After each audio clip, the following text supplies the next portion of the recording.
Welcome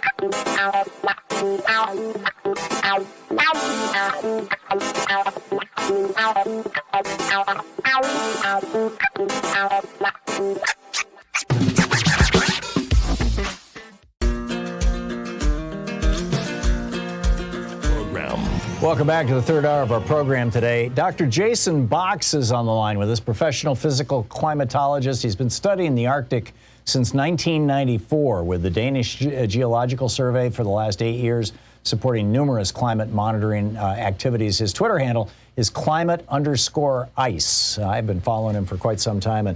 And Dr. Box, it's great to have you back on the program. It's been a while.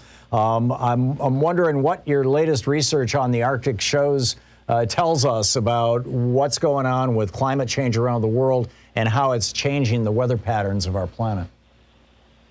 Yeah, I'm part of the Arctic Monitoring and Assessment Program, AMAP, part of their climate expert group, and we are responsible for reviewing all of the observational records of climate of the past. What is measured? That's what we do. We focus on observations, measurements, not so much the models. And so the past 50 years, we're finding with an increasingly precise story of just how the Arctic climate is unraveling. It is the leading edge of global climate change because the Arctic is warming 3 times as fast as the rest of the world. And that is directly changing the weather patterns where most people live in the mid-latitudes. These heat domes and what the Pacific Northwest experienced, that omega pattern, that is a super wavy jet stream. The cold wave that hit Texas recently, another example of a jet stream wave or polar vortex. It's the same thing, way out of proportion and persistently stuck in positions that make drought. They can make flooding.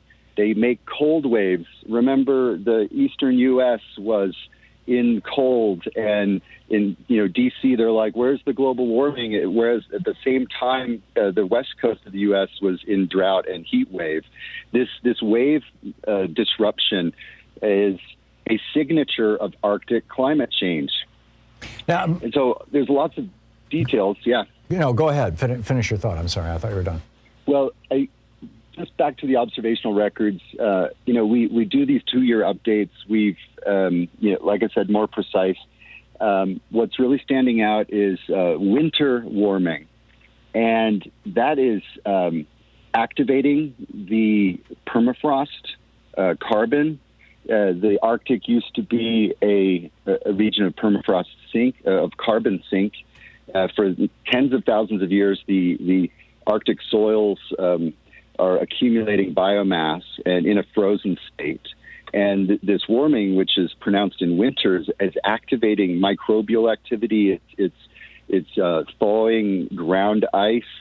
The ice, it takes energy to heat ice, and it does nothing until it reaches 0 Celsius.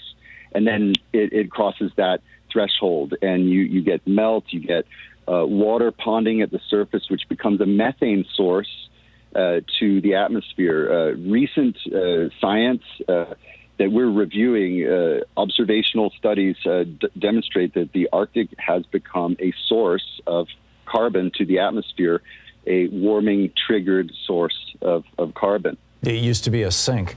Now, okay, 2 big points here. With regard to the wavy jet stream, my understanding is that when the Arctic was frozen and very, very cold up there, that basically acted like kind of a dam to hold the jet stream as this giant river of air that flows in the upper atmosphere, just circulating around the northern part of North America and the rest of the northern hemisphere in a relatively smooth fashion.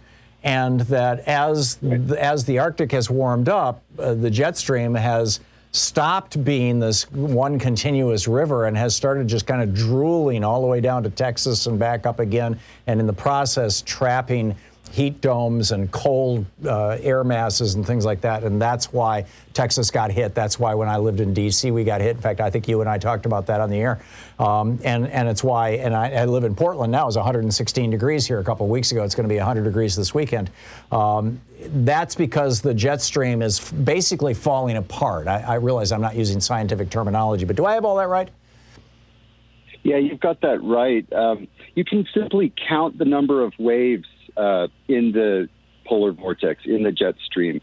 And wave number 0 is a perfectly annular river with no waves. Then you get wave numbers that they're in, I think, in odd numbers. They go up. And so high wave number events are attributable directly to the Arctic heating at a faster rate that's reducing the temperature difference that the strength of the jet stream normally depends on.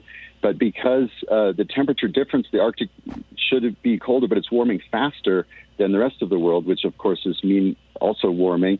That temperature differential relaxes. The jet stream gets into a drunken, wavy, stuck pattern, and then it can stick. The Russian heat wave of 2010 that drove global food commodity price spikes, the Pakistani floods of 2010, the August 2003 European heat wave that killed 75,000 people that weren't prepared for suddenly 5 sigma, off the charts warm anomaly. Those, we've gotten these little tastes of it, and it's kind of hard to imagine it getting worse, but it's probably going to get worse. Well, and back when you and I first met, Leo DiCaprio and I were putting together this series of short videos with Lila Connors, Green World Rising. Yeah. And they live over on YouTube. People can just easily search for them. And one of the things that we were concerned about was the idea that the Arctic could move from being a carbon sink to being a carbon source, and that if that source got into a runaway mode, that it could produce such extreme weather that it could even conceivably lead to a mass extinction event. Many people would argue that we are living in a mass extinction event, but I mean one far more serious. Sometimes this is referred to as the clathrate gun, the deep frozen methane crystals in the sea. Now, there's been we got a lot of pushback for that, and people like Michael Mann, who's a regular on this program, climate scientist, saying, we're not anywhere close to that kind of disaster scenario. I mean, wiping out major chunks of life on Earth disaster scenario. But how far away do you think we are? Or is that something that is, you're in the Arctic, you're looking at this stuff. What do you think? So this catastrophe is in slow motion, and we are like the frogs in a heated pot. We're just not barely noticing this, and the amount of carbon that's in the permafrost exceeds the amount of biomass carbon in all of the forests of the world by a factor of 3. Wow. There's 1,000 gigatons of carbon in the Arctic permafrost. That is 2.5 times the volume of carbon that's in our atmosphere. There is now growing evidence that warming is shifting the Arctic from, again, sink into source. There are abrupt processes that are wildfire, thermokarst, lake collapse of permafrost. These are so the fire and the collapse mechanisms are not in the climate models, and they're being programmed in there now. But we are looking at a future of like 15 Celsius warming in the Arctic by end of century, and 25 Celsius in winter. That and those projections don't have these abrupt processes in them.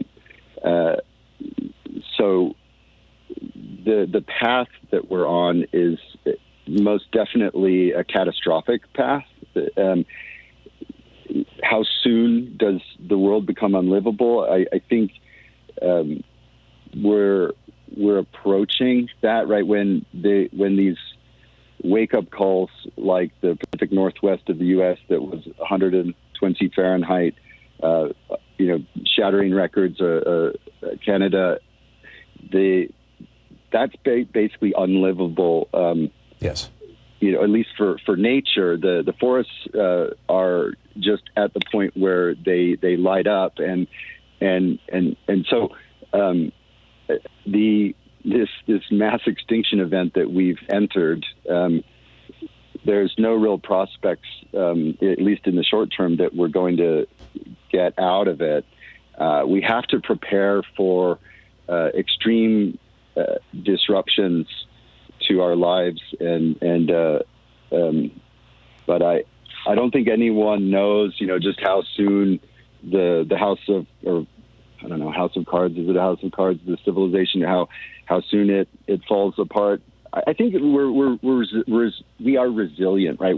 When you put this species under threat, it acts very well to preserve its own future. But that won't come without a tremendous amount of suffering, especially for poor people who lack the resources to mitigate, or they lack that resilience. Yeah. So you're still hopeful that we can, if there is a concerted effort around the world to stop releasing carbon into the atmosphere, that we might be able to, at the very least, slow down this freight train. We have about 30 seconds, by the way. Well, I like the analogy of applying brakes. So we're slowing down, and so the crash becomes less hard. Mm-hmm. We have to get busy removing carbon from the atmosphere. And do that at scale efficiently. And so halting carbon emissions and removing 1,000 gigatons or 500 gigatons of carbon from the atmosphere is the project of the century. And, I don't see that happening anytime soon. But we need to get about it, yeah. Dr. Jason Box, climate_ice on Twitter is probably the easiest way to follow him. Dr. Box, it is great talking with you. Kind of bad news, but it's great talking with you. Thank you so much for the work you're doing and for coming on our program. Yeah, thank you.